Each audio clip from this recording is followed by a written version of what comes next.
Alléluia. Dieu nous fera encore du bien, n'est-ce pas? Qui le croit? Le temps qu'on se prépare déjà, merci les choristes. Tu prépares ta Bible, ton cahier. Tu prépares tout ce qu'il faut. Je bénis la présence de chaque personne. Vous êtes beaux, vous êtes chic. Amen. Que Dieu vous bénisse. On va avancer. Si tu peux déjà noter le thème de ce message. Jésus, l'agneau de Dieu. Vous savez, le plus grand message de la Bible, c'est centré sur Jésus. Amen. Tout message que l'être humain doit recevoir est centré sur la personne de Jésus. Sans Jésus dans ce monde, personne ne peut être sauvé. Sans Jésus-Christ dans ce monde, mon micro fait défaut. Sans Jésus, personne ne peut être quoi?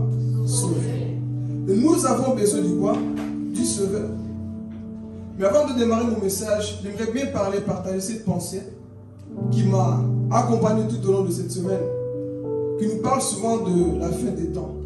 Qui est conscient que nous sommes au temps de la fin? Amen. Qui est conscient que le temps que nous vivons, moi je dis toujours, sont les prolongations que nous vivons aujourd'hui. Le temps est court, c'est pour dire à quelqu'un ce matin, les temps que nous vivons, les temps ils sont quoi? Courts. Lorsque vous voyez tout ce qui se passe dans le monde, on n'a plus assez de temps sur la terre. Le temps est court. Jésus pleure chaque jour. Pourquoi? Parce que la majorité des chrétiens ne sont pas encore prêts pour son retour. Quand Jésus voit dans une église, on peut être à 100. Des fois, il n'y a que 2 personnes, 5 personnes qui sont prêtes pour son retour. Malheureusement, nous sommes arrivés dans ce temps-là, le temps de Noé. Là où l'être humain ne veut plus entendre la parole de Dieu. Là où beaucoup sont en train de quoi? De se décourager. Et la Bible nous dit une chose. Dans les derniers jours, beaucoup abandonneront la foi. Discernez un peu, c'est pas ce que nous vivons. Beaucoup priaient, beaucoup aimaient Dieu, mais aujourd'hui, ils n'aiment plus Dieu. Pourquoi? Temps de la fin. Beaucoup sont victimes de cette prophétie, que dans les derniers jours, beaucoup allaient quoi? Abandonner la foi. L'église est devenue quelque chose de banal. Le retard à l'église est devenu quelque chose de banal. Je vais quand je veux et je fais ce que je veux. Tout ça, ça révèle quoi? Le feu qui est en train de quoi? De s'éteindre. Et quand vous voyez tout ce qui se passe dans le monde, Dieu est en train de nous prêcher au travers de la nature. Je pense que beaucoup sont encore endormis. Voyez toutes les catastrophes qui arrivent. Oui, mais ça fait longtemps. Mais tout ce qui se passe là, c'est en train d'augmenter de jour en jour. Tous les jours, les signes sont en train de quoi? D'accroître. Et ça nous révèle une chose. Le Seigneur n'est pas loin, frères et sœurs. Un jour, on sera comme ça en train de prêcher. Jésus vient, bam! Mais pose-toi la question, est-ce que je suis prêt? Tu réponds à ton cœur. Ça, c'est le plus important, mon frère, ma soeur. Au-delà de ce que tu peux entendre dans une église, le plus important, c'est que tu sois enlevé. À quoi ça sert de venir à l'église et à la fin, de ne pas être sauvé? Toutes ces choses que nous vivons, frères et sœurs, Jésus n'est pas loin. Dernièrement, j'écoutais un témoignage d'une servante de Dieu. Moi-même, j'ai été touché. Il a vu que Jésus est apparu et Jésus pleurait dans la vision. Il a posé la question à Jésus, pourquoi tu pleures? Jésus pleure pour toi et moi, mon frère, ma soeur. Pourquoi tu pleures? Jésus répond, 100 personnes viennent d'être effacées dans le livre de vie. Quelqu'un n'a pas compris. 100 personnes viennent d'être effacées dans le livre de vie. C'est pour ça qu'on dit oui. Être sauvé, mon frère, ma soeur, ce n'est pas un salut acquis. Donc, c'est-à-dire, ce n'est pas parce que tu es sauvé que Dieu ne peut pas effacer ton nom dans le livre de vie.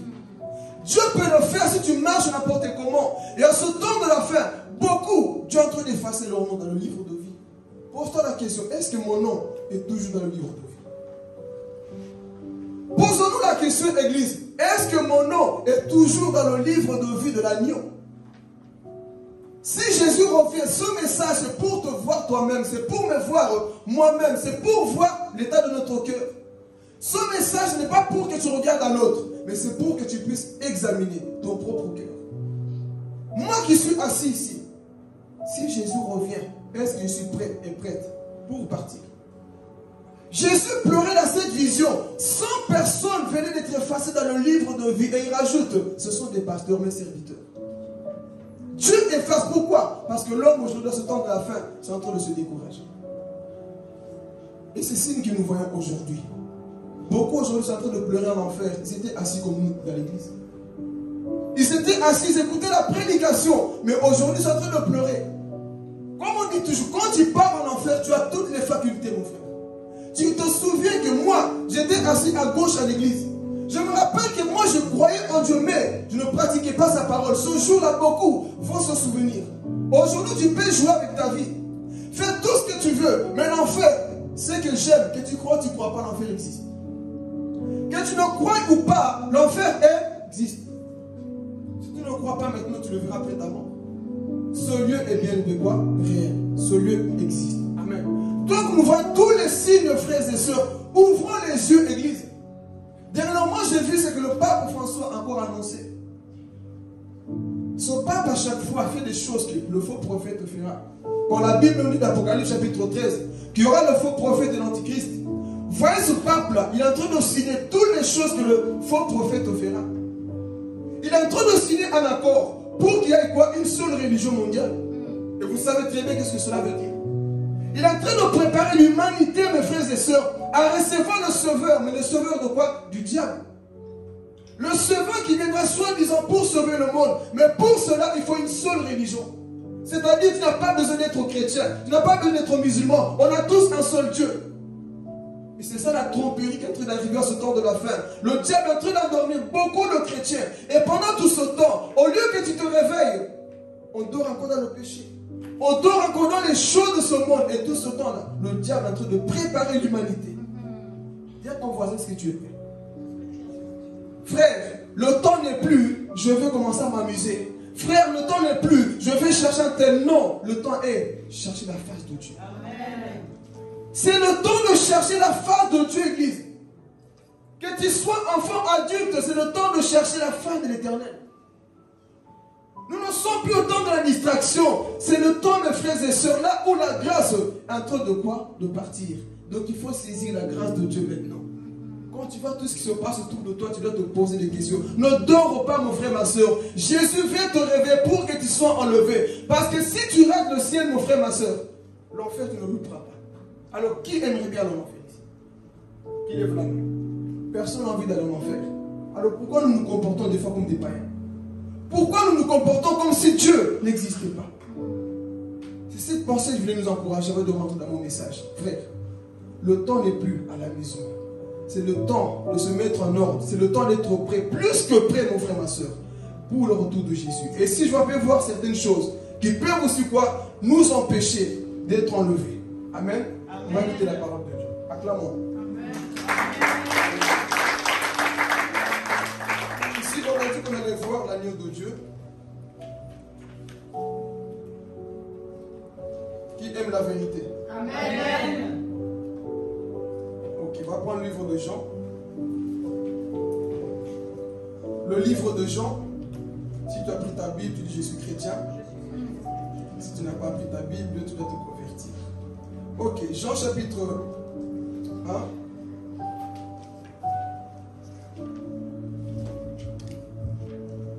Le verset 29. On l'a trouvé?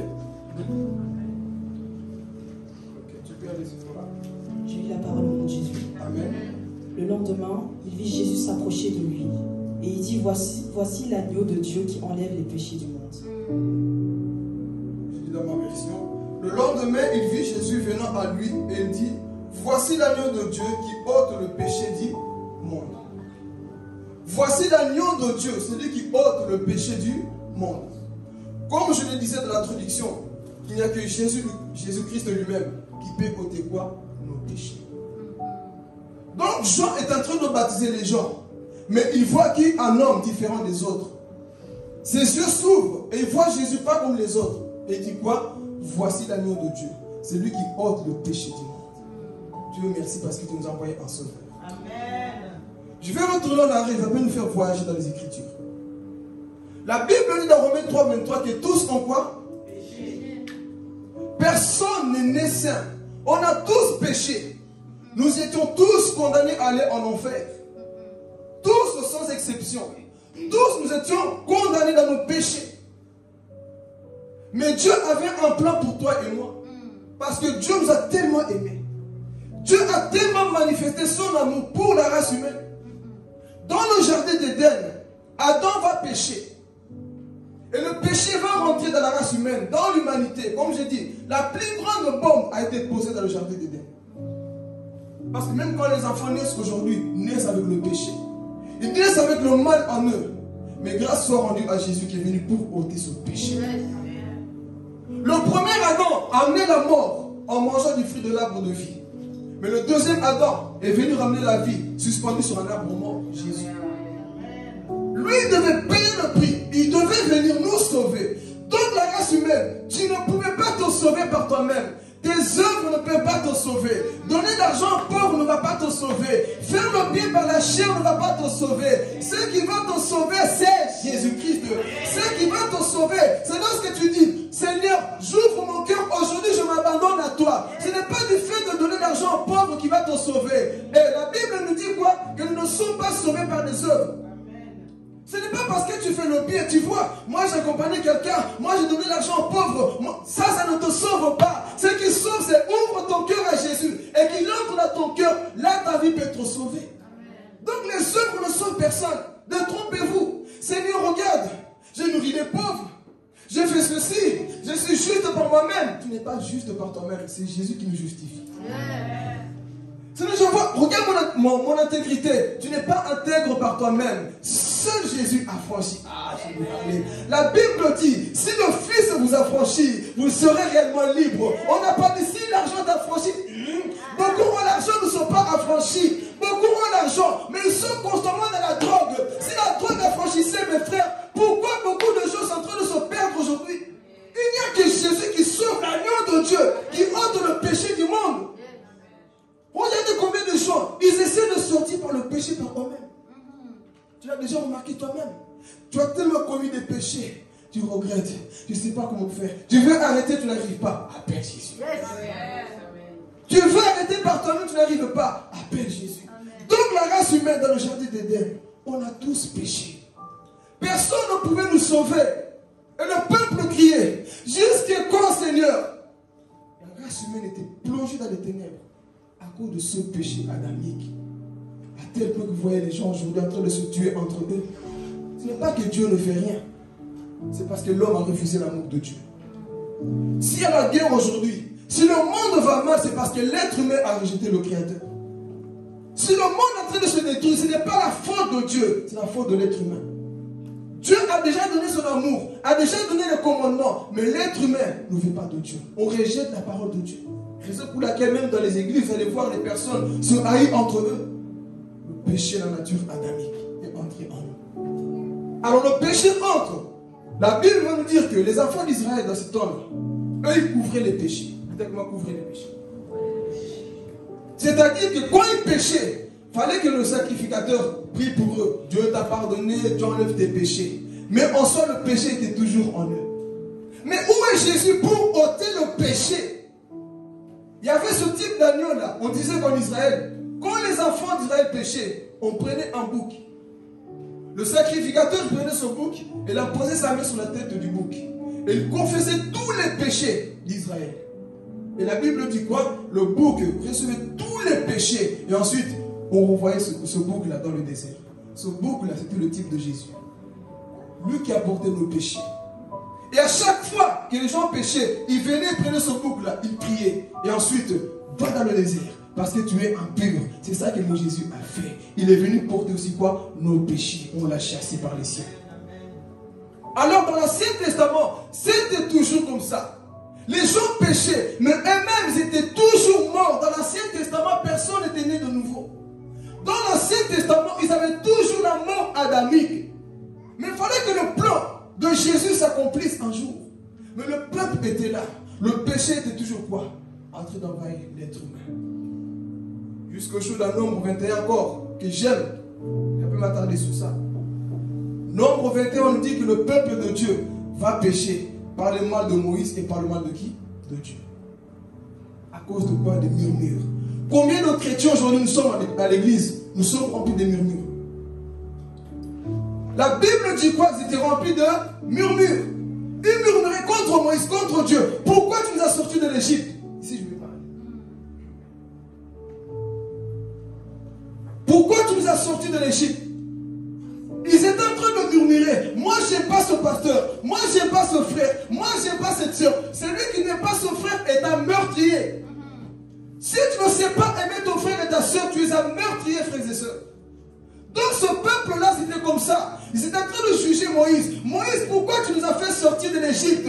On était bien dans notre péché. Fallait pas que tu viennes. Je vais parler. Mais ils ne savaient pas que Moïse était tout simplement un type de Jésus. Moïse n'a pas réussi à emmener ce peuple-là vers la terre promise. Mais Jésus avait un plan pour nous. Donc dans Nombre, ils commencent à pécher. Et quand ils ont péché, qu'est-ce que la Bible dit? Dieu envoyait des serpents. Le salaire du péché, c'est la mort. Dieu envoie des serpents pour aller quoi? Piquer ces personnes qui étaient où? Dans la rébellion. Les serpents sont des démons. Beaucoup de chrétiens aujourd'hui sont tourmentés par des esprits. Pourquoi? Parce que nous sommes constamment dans le péché. Dieu envoyait des serpents. Et lorsque ce serpent te piquait, tu mourais sur le coup. C'est pour ça que vous allez voir, beaucoup sont en train de mourir spirituellement. Il y a des serpents spirituels qui sont en train de quoi? De vous piquer. Donc ils étaient là, Moïse, nous ne comprenons pas. Nous sommes en train de mourir. Je vois le peuple, tout le monde tombe. Qu'est-ce qui se passe? Le salaire du péché, c'est la mort. Mon frère, n'aime pas le péché. Je vais dire à quelqu'un ce matin, n'aime pas le péché parce que Dieu n'aime pas le péché. Parce que si Dieu aimait le péché, il n'allait pas rejeter Adam et Ève du jardin d'Éden. Si Dieu aimait le péché, il n'allait pas détruire Sodome et Gomorrhe. Si Dieu aimait le péché, il n'allait pas exposer le péché de David. Si Dieu aimait le péché, il n'allait pas tuer Ananias et Saphira. Déjà, dans le temps de la grâce, c'est pour dire à quelqu'un, Dieu aime le pécheur, mais il n'aime pas le péché que tu fais. C'est pour te dire que Jésus t'aime, mais le péché que tu fais, il ne l'aime pas. Alléluia. Ton péché là que tu fais, Dieu ne l'aime pas, mais il t'aime, il veut te sauver de la malédiction. Il veut te sauver, comme ce peuple-là qui était quoi? Perdu. Les serpents venaient les piquer. Chacun était dans son péché. Quand tu pêches, mon frère, ma soeur, sache que tu ouvres les portes à Satan. Et c'est ça qui s'est passé. Les serpents venaient quoi? Piquer. Mordaient ces enfants-là parce qu'ils étaient où? Dans la rébellion. Ils ont constaté que non. Pourquoi nous sommes en train de mourir comme ça? Qu'est-ce qui se passe dans nos vies? Ils ont constaté. Dites avec moi, confesser. Il fallait confesser. C'est pour dire à quelqu'un, je vais parler. Quand tu sais que tu as quelque chose dans ton cœur, que ça soit contre ton frère ou avec Dieu, confesse. Confesse parce que tes prières ne servent à rien quand tu sais que dans ton cœur, tu es en train de juger Moïse. Quand tu sais que dans ton cœur, tu passes ton temps à critiquer maman Chantal, tes prières ne servent à rien devant le Seigneur. Je peux appuyer plus loin? Quand tu agis comme ça, tu pues devant Dieu. Il n'écoute pas tes prières. Il ne sent pas ta prière. Pourquoi? Parce qu'un cœur sale ne fait rien de bon. Oui, mais Seigneur, je prie en langue. Tu pries en langue, mais tu critiques en langue. Seigneur, j'ai la puissance. Quelle puissance? Il n'y a pas de puissance dans le péché. Enlevons d'abord le péché pour que Dieu puisse nous écouter. Mais combien de gens aujourd'hui, avec le péché, nous servons Dieu? Non, mon frère, ma soeur, un jour tu auras ta honte. Un jour Dieu va te mettre la honte. Donc enlève ce péché que tu as contre les gens. Je me suis habitué comme ça. Je vais à l'église, je prêche, je fais tout, mais avec cette attitude-là, tu n'iras pas aussi. Alors les enfants d'Israël se disent, quelque chose ne va pas. Il faut confesser. Et partent trouver Moïse. Moïse, nous sommes en train de mourir. Nous ne comprenons pas pourquoi nous sommes en train de mourir. Celui qui confesse est un homme mature. Celui qui dit la vérité est un homme qui veut avancer. Mais les orgueilleux, moi, pourquoi dire la vérité? Moi, je reste dans mon coin, moi, je ne vais pas avouer. Mais celui qui avoue ses fautes est un homme sage. Celui qui sait dire la vérité, c'est un homme sage. Si tu veux aller loin avec Dieu, sois sincère, sois vrai, mon frère, ma soeur. Arrêtons la double vie. Tu sais très bien ce que tu vis dans ton cœur. Dis la vérité. Confesse ton péché, avoue tes fautes. Pour que Dieu enlève ces serpents-là qui sont en train de te ronger. Alors ils vont trouver Moïse. Moïse, quelque chose se passe ici. Ils vont dire la vérité à Moïse. Ils ne vont pas mentir. Moïse, tu sais, hein, il y a des gens qui, quand ils confessent leur péché, ils ne disent pas la vérité. Je ne sais pas, mais je suis tombé. Tu es tombé dans quoi? Quel problème que tu vis? Je ne sais pas. Dis la vérité. Le peuple est parti trouver Moïse pour dire, Moïse, on a péché contre toi et contre Dieu. On t'a jugé, on t'a critiqué, on a dit des choses sur toi. Pardonne-nous. Est-ce que Moïse a dit non, je ne vous pardonne pas? Moïse a pardonné à ce peuple-là. Mais ils ont dit, prie à Dieu qu'il enlève ces serpents. Prie à Dieu qu'il enlève cette malédiction parce que de nous-mêmes, on ne peut rien faire. De nous-mêmes, on ne peut pas se sauver. On a besoin de Jésus. Alors Dieu va parler à Moïse. Moïse, le peuple a péché, n'est-ce pas? Alors, tu vas prendre un bois. Ce bois déjà, c'était le type de Christ. C'était le symbole de la croix. Il dit, prends ce bois-là, tu vas prendre un serpent d'airain et tu vas le lever. Tu vas prendre un type de serpent qui est le symbole de Jésus qui est devenu malédiction. Tu mets ce serpent-là et tu vas le lever. Comme ça, quiconque aura été mordu par ce serpent n'a qu'à regarder vers la croix. Est-ce que quelqu'un comprend? Il n'a qu'à regarder sur le serpent d'airain qui est levé. Donc tous ces enfants, lorsqu'ils ont confessé leurs péchés, ils sont partis trouver Moïse. Moïse prend le bâton et le lève. Quand le serpent te piquait, quel que soit mon frère, ma soeur, ce que tu as fait, regarde à Jésus. Quel que soit le péché que tu as commis, tu as peut-être avorté, tué, masturbation, pornographie. Quand tu veux changer, regarde. Quand tu veux changer, regarde à Jésus. Lui, il ne va pas te condamner. Il ne va pas te dire comme nous les hommes. Nous, des fois, quand tu pêches, quand tu agis mal à Véronique, on va te dire, ah, toi aussi encore. Mais Jésus, quel que soit le nombre de fois que tu peux pécher, il ne te dira jamais, toi aussi. Ah. C'est pour ça que j'aimerais Jésus plus que les hommes. Alléluia. Lui, il ne m'a jamais dit, ah, Walter, tu as tellement péché, tu reviens encore. C'est pour te dire, tu peux toquer la maison de ton père. Va chez papa, tu peux toquer quand tu veux. Ses bras sont ouverts. Parce que la porte de la grâce est encore ouverte. Donc ne dis pas, ah, j'ai tellement péché, je suis tellement sale. Son sang est puissant pour laver tes péchés. Donc Dieu n'est pas fatigué de te pardonner. Dieu n'est pas fatigué de te sauver. Il sauve encore aujourd'hui. Tout dépend de toi. Ouvre ton cœur à Jésus et il est capable de sauver ton péché. Alléluia. N'écoute pas les hommes qui te diront, tu as tellement péché. Aucun péché n'est plus grand que l'amour de Dieu. Alléluia.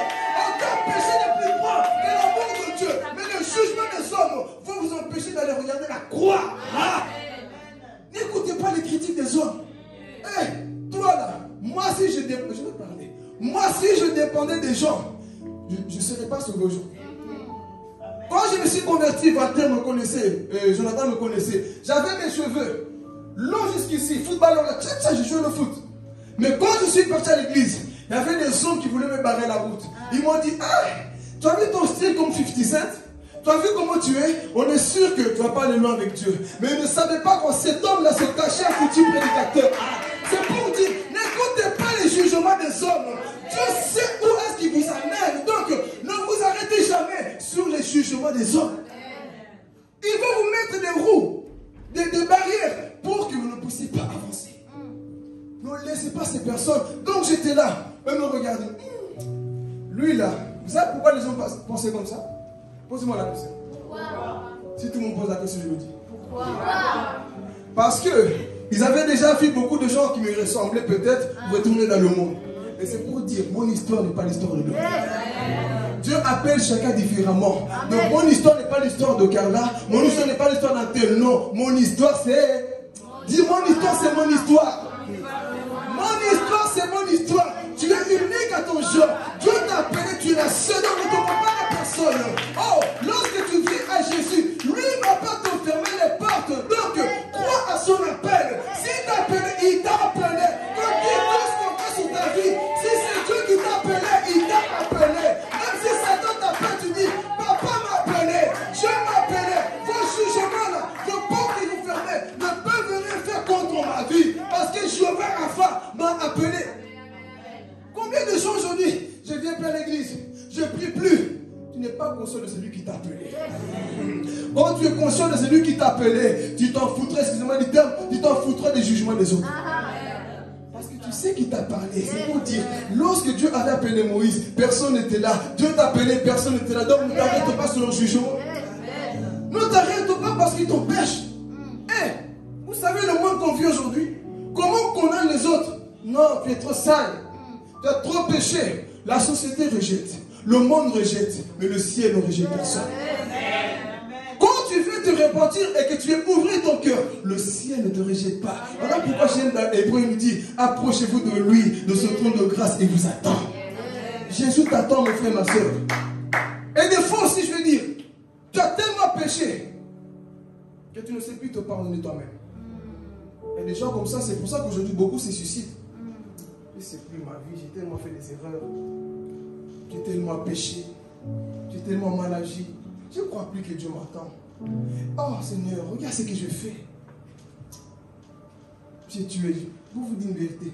Même Hitler, Dieu pouvait le pardonner. Yes. Vous me croyez ou pas? Même Hitler, Dieu pouvait le pardonner. Aux yeux des hommes. Comment ça? Il a tué 6 000 juifs. Il a tué tellement de personnes. Dieu va pardonner un tueur. C'est ça qui fait de Dieu Dieu. Yes. Parce que son amour n'est pas comparable à notre amour. Nous sommes limités. Quand quelqu'un te blesse, tu vas aussi blesser. Mais on a blessé Jésus sur la croix. Il n'a pas dit, vous allez voir l'orcage Michel venir vous brûler. Père, pardonne-leur. Ils ne savent pas ce qu'ils font. C'est lui qui est rempli d'amour, mes frères et sœurs. Il pardonne ses ennemis. C'est lui qui est rempli d'amour, n'est pas rempli de haine lorsqu'on le blesse. Mais il fait qu'on me tienne. Il fait qu'on me tienne aussi. Père, n'habite pas leur péché. Pardonne-les. Quand tu es rempli de Dieu, mon frère, la haine des gens ne va pas t'affecter. Mais ton amour va affecter. Quand tu es rempli d'amour, mon frère, ma soeur, c'est ton amour qui va affecter la haine de celui qui veut t'atteindre. Voilà pourquoi il est difficile de détruire un chrétien rempli du Saint-Esprit. Les chrétiens oiseaux sont des personnes qui agissent toujours par la chair. Tu me blesses, je veux changer l'attitude. On voit qu'il n'est pas rempli. Mais quand tu es rempli, tu ne fais pas ça. Tu dis, je t'aime. Viens, je te fais câlin. Jésus savait très bien que Judas allait le trahir. Mais est-ce qu'il a dit, Judas, viens même pas me faire un câlin. Ce n'est pas grave. Fais-moi un câlin. Moi, mon amour ne changera pas parce que tu manifestes ta haine. Tu peux manifester ta colère, ta jalousie. Mais mon amour pour toi ne changera pas. C'est pour ça que les gens blessés pensent toujours que tout ce que vous pensez, ça les concerne. Parce que quand tu es blessé, tout ça te concerne. Mais quand tu es rempli d'amour, tu es tellement constant de l'amour que plus rien ne te touche, plus personne ne peut te culpabiliser. Il n'y a plus de condamnation à ceux qui sont en Jésus-Christ. Qui viendra condamner les ennemis de Dieu? Qui viendra me condamner? Donc soyons remplis de Dieu. Mais les chrétiens toujours être blessés. Ah, papa José ne m'a pas dit bonjour. Je quitte l'église. Je vais parler un peu ici. Des chrétiens qui quittent l'église parce qu'on n'a pas dit bonjour, c'est des chrétiens guanzou. Des chrétiens yo-yo, fumba, matembele. Tu vas quitter l'église parce qu'on t'a mal regardé. Jésus, on l'a fait plus que toi, on n'a jamais abandonné. Et Dieu nous l'a fait plus que toi, on n'a jamais abandonné. Toi, juste parce qu'on ne t'a pas envoyé un message, on ne t'a pas appelé. Tu n'es pas rempli de Dieu. Parce que quand tu es rempli de Dieu, écoutez, il y a pas de place. Quand tu es rempli de Dieu, l'autre vient jusqu'ici. Quand on met quelque chose, ça déborde, ça sort. Mais quand tu es vide de tout rentre dans ta vie, c'est pour ça que tu allez voir les chrétiens. Toutes choses en fait. Quand tu es vide de Dieu, même si on rentre ici, on ne t'a pas dit bonjour. Même si le culte était puissant, toi tu vas penser, pourquoi on ne m'a pas dit bonjour? Pourquoi on ne m'a pas dit bonjour? Mais quand tu es rempli de Dieu, Dieu m'a parlé. On ne m'a pas dit bonjour, moi j'irai. Écoute, la vie chrétienne, c'est pas l'autre qui va venir faire le pas. Mais quand on fait le pas, l'autre personne fait le pas. C'est montre l'exemple. Montre l'exemple, frères et sœurs. C'est ça la vie chrétienne. Toi, montre l'exemple. Là où la chair dit n'en fais pas. Tu as vu ce qui s'est passé? Je suis mort en moi-même. Je suis mort. Si tu es mort en toi-même, fais le premier pas. Fais le premier pas pour convaincre que tu es mort en toi-même. On est trop vivants en nous-mêmes. Est-ce que l'agneau a ôté le péché dans nos vies? Ton mari t'a mal parlé. Ta femme t'a mal parlé. Lui là, il va voir. Aujourd'hui, il ne mangera pas ce qu'il aime. Aujourd'hui, tu m'as mal parlé. Tu ne vas pas manger le fou. Tu ne vas pas manger le manès. Pourquoi? Tu m'as mal parlé. Et quand on est rempli de Dieu, c'est ça, frères et sœurs. Nous voulons cet amour dans nos églises. On ne veut pas écouter. Jésus savait très bien qu'entre nous, on allait pouvoir se blesser. C'est pour ça qu'il est dit dans la Bible, supportez-vous les uns et les autres. Pourquoi il a dit ça? Parce qu'il savait qu'un jour, frère Philippe a mal parlé à Wendy. Le Wendy, tu dois me supporter quand tu m'aimes. Parce que Christ, lui, nous a supportés. Pourquoi nous, on a du mal à supporter les autres? Moi, avec elle, ça ne colle pas. Ça ne passe pas. Jésus, sa relation passait avec tout le monde, même avec les pharisiens. Amen. Alors si tu veux être chrétien, être enlevé, tu dois passer avec tout le monde. Yes. Je peux parler? Yes. Si tu es chrétien, tu dois passer avec tout le monde. Parce que dans la nouvelle alliance, on n'a plus d'ennemis. Yes. Quel est ce langage là? Les chrétiens toujours des ennemis. Mon ennemi, mes ennemis, mes ennemis, mes ennemis, ils vont voir mes ennemis. Quel ennemi? On n'a plus d'ennemis. Notre seul adversaire, c'est le diable. C'est le diable qui va voir. Donc la Bible rajoute, on n'a pas lutté contre la chair, mais contre les esprits, les principautés qui sont dans les lieux célestes. Mais toi, ton combat, c'est toujours les autres. Quel type de chrétien sommes-nous? Est-ce que Dieu a ôté le péché dans nos vies? Toi, ton ennemi, c'est toujours taille. Elle va voir. Ça prouve que tu n'es pas rempli de l'amour de Dieu. Tu es comme ce peuple-là devant ce serpent-là. Trop d'ennemis, trop haineux, trop colérique. Ça démontre que le péché est toujours là en toi. Alors ici, je retourne ce que je disais. Personne ne peut condamner celui qui se répand. Celui qui te pointe du doigt quand tu te répands ne connaît pas Dieu. Amen. Celui qui vient te critiquer, te juger, quand tu décides d'avancer vers Dieu, ne connaît pas Dieu. Est-ce que nous n'avons pas ce genre de personnes autour de nous? Quand tu veux te repentir, ils ne croient pas en toi. Il y a des personnes qui sont spécialistes de ne pas croire aux autres. Comme j'avais péché hier, comme la femme samaritaine. Quand elle est partie dire dans la ville, j'ai rencontré le 7e homme qui a changé ma vie. Comme j'avais dit, il y avait peut-être son oncle. Toi. L'année passée, tu nous as amené Antoine. Tu viens encore avec un homme que tu as rencontré. On est sûr que tu n'as pas changé. Il y a des personnes qui sont comme ça dans nos vies. Dieu a réellement changé ta vie. Ils ne croient pas. Ils ne croient pas que Jésus a changé vos vies. Même si tu démontres le bien pour eux, c'est du semblant. C'est ça qu'on me disait au début. Lui, vous allez voir, il me disait ceci. Donne-lui 3 mois, 2 mois, il va retourner dans le monde. 1 mois, rabâché. 2 mois, c'est nous je t'aime. 3 mois, je suis toujours là. Et je aussi vous dire une vérité, c'est pas avec une joie que je dis ça. Toutes ces personnes qui me disaient ça sont dans le monde et moi je tiens le micro. C'est pour dire, hein, ne néglige jamais quelqu'un parce que tu le vois dans la boue. On ne sait pas qui se cache dans la boue. Dieu peut élever cette personne pour t'enseigner. Et je rajoute même, il y avait une personne qu'on considérait comme la responsable et l'autre non responsable qui m'a appris à jouer au piano. Aujourd'hui, c'est elle qui demande des conseils aux bébés qui critiquaient. Donc faisons attention aux gens qu'on critique parce qu'il n'a pas mon niveau. Il n'a pas ton niveau, mais Dieu peut l'élever. Des fois, on met des... Toi là, écoutez, dans la vie, hein, ne néglige personne parce que tu ne sais pas qui sera qui demain. Donc faisons attention comment nous parlons aux gens, comment nous traiter les gens, parce que le petit là que tu dis petit, tu n'as que 5 P, 2%. C'est celui que tu vas utiliser pour multiplier le pain. Donc des fois on néglige. On néglige les personnes parce que tu n'as pas mon niveau. Tu négliges parce que soi-disant, ils n'ont pas mon niveau. Mais un jour Dieu va te confondre. Je vous ai dit une fois cette vision là, là où j'ai pris avant. Les gens ne voulaient pas écouter le pasteur parce qu'il était jeune et il avait un français un peu matébélé. Et les gens ne voulaient pas trop l'écouter parce que lui, il n'était pas dans le il prêchait pas comme les grands prédicateurs, comme on peut dire. Lui, il n'était pas le grec, l'hébreu, il se dit ceci, prenez le dictionnaire, dit ceci. Lui, il avait son français comme moi. Lui, cassé, il parlait. Il peut dire le Bible. Il disait son français, mais il prêchait. Et les gens ne voulaient pas l'écouter parce qu'il prêchait. Mais il avait l'onction. Alors, un jour, on fait un rêve. Il y avait des gens qui écoutaient, d'autres, il ne faut pas l'écouter, il ne faut pas l'écouter. Mais quand il s'est tourné, c'était Jésus. Des fois, on néglige les gens, on ne sait pas qui ils sont. N'écoute pas un prédicateur parce qu'il parle bien le français. N'écoute pas un prédicateur parce qu'il est beau ou parce qu'il est bien habillé comme moi ce matin. Non, écoute parce que la parole de Dieu y est. Parce que je dis beaucoup, c'est comme ça. T'as vu, il a 10 000. Écoutez, l'onction, l'appel de Dieu n'est pas en fonction de combien de gens le suivent. Je peux parler une vérité ici. Jésus avait une grande mission, mais personne ne le suit au début. Tu as peut-être l'appel de Dieu, mais personne ne te suit pour le moment. Mais ce n'est pas pour ça que Dieu a enlevé la grandeur qui est en toi. Donc soyons fidèles. On a commencé à me dire, lui il a donné du 4 mois, il va abandonner. Mais jusqu'aujourd'hui, je prêche l'évangile. Donc quand les personnes viennent pour se repentir, ne les négligez pas. Vous ne savez pas les ciments qui se cachent en pierre. Vous ne connaissez pas les pans qui se cachent en sol. Donc des fois on bafoue trop le travail de Dieu. On ne sait pas qui est qui. Et ces personnes sont parties demander pardon. Il faut qu'on demande pardon. Confession de nos péchés. Marchons dans l'amour et confessons nos péchés. Moïse, on a réellement péché. Ok, la solution c'est Jésus. Moi là, je ne fais qu'élever la perche. Et ce n'est pas l'homme qui sauve, c'est Jésus qui sauve. Les insensés vont toujours regarder Moïse. Ah, je vais dire une vérité ici. Beaucoup vont regarder le comportement de celui qui lève la perche. Ne regarde pas celui qui lève la perche. Regarde la perche. Non, mais il le lève mal. On s'en fout comment il le lève. Regarde seulement la croix. Parce que c'est la croix qui sauve l'humanité. L'agneau devait venir. Pourquoi? Sauver le monde. Et Jésus est venu. Tous les gens, petits, grands, tous, regardez où? À la croix.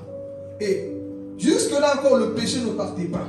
Le péché n'était pas juste sur eux. Mais un jour, Jésus vient. J'ai en train de baptiser comme nous l'avons lu ici. Mais il voit un homme.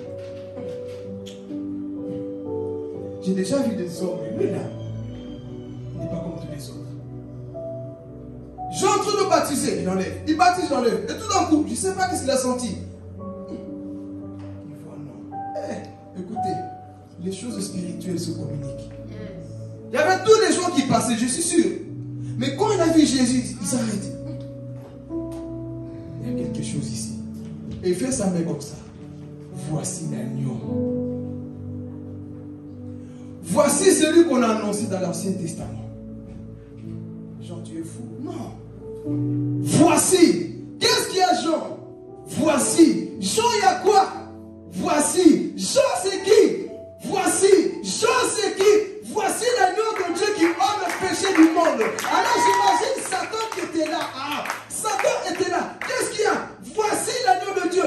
Beaucoup ne comprenaient pas pourquoi on dit l'agneau de Dieu. Jean était là. Non. Voici, c'est Yéné. Lui maintenant, il peut enlever le péché qu'il a au corps de l'homme. Il peut sanctifier et purifier les personnes qui sont malades. Voici l'agneau de Dieu. Satan ne comprenait pas ce jour-là. Alors Dieu va le rappeler. Genèse 3,15. Quand l'homme a péché, Satan, c'est aussi de ta faute. Tu as poussé la race humaine dans le péché. C'est toi qui les as poussés à pécher. Ok. Dieu va parler un à un. On vient ici. Pourquoi tu as fait ça? Ah, mais c'est la femme que tu as mis à mes côtés. Hein? Il a fait ça. Femme, pourquoi tu as fait ça? Mais c'est le serpent. Hein? Serpent, viens ici. À partir d'aujourd'hui, tu vas quoi? Ramper. Satan, toi, viens ici. C'est ça l'onction. Satan, viens ici. Écoute ce que je vais te dire. Je mettrai une inimitié entre toi et la femme. La femme qui naîtra de cette femme t'écrasera la tête. Et cet homme-là, c'était Jésus-Christ déjà annoncé dans Genèse 3,15. Alléluia. C'était déjà Jésus. Donc quand Jean a vu, il a dit, voici celui qui écrase la tête du serpent. Le voici, Jésus-Christ. C'est lui qui va écraser la tête de Satan. Ce n'est plus Bouddha, ce n'est plus Mohamed, ce n'est plus les religions, mais c'est lui qu'on avait annoncé. Il est descendu pour écraser la tête du dragon, pour écraser la tête du serpent. Le voici, frères et sœurs, l'agneau de Dieu. C'est lui qui ôte le péché du monde. Moi, je n'ai pas ce pouvoir-là. Jean-Baptiste n'avait pas ce pouvoir-là. Paul n'avait pas ce pouvoir-là. Mais Jésus, on le présente. Voici l'agneau, maman Chantal. C'est pour dire aujourd'hui, j'ai l'agneau. Voici cet homme-là qui est en train de marcher. Il était simple, mais c'était l'agneau de Dieu. Oh Jésus, c'était l'agneau de Dieu. C'est lui qui ôte le péché. Le voici, cet homme en train de marcher. C'est lui qui ôte le péché, en train de marcher. Avant, c'était des boucs, c'était des serpents de reins. Maintenant, c'est moi-même en chair en os. Mais voici, j'ai en train de marcher sur la terre pour ôter le péché du monde. Et il apparaît. Jean le présente au monde. Non, c'est lui. C'est celui-là qu'Ésaïe a annoncé. Et j'imagine Satan palpite. Jusque-là, je dominais sur la mort. Mais celui qui va me prendre les clés entre mes mains est là. Jusque-là, j'avais le pouvoir de tuer la race humaine. Jusque-là, j'avais le pouvoir. Mais un homme, un simple homme qui viendra me ridiculiser, c'était l'agneau. C'était l'agneau qui venait pour venir maintenant quoi? Détruire Satan devant tout le monde. Merci Jésus. Il devait venir le faire. Et ils étaient là. C'est lui l'agneau de Dieu et part vers Jean. Jean, l'humilité, baptise-moi. Non. C'est pas comme ça que les choses doivent se faire. Toi, baptise-moi. L'humilité de Jésus nous enseigne. Toi, baptise-moi. Ah, Mais Jésus, c'est toi qui es Jésus. Non, on ne va pas brûler les étapes. Respectons les aînés.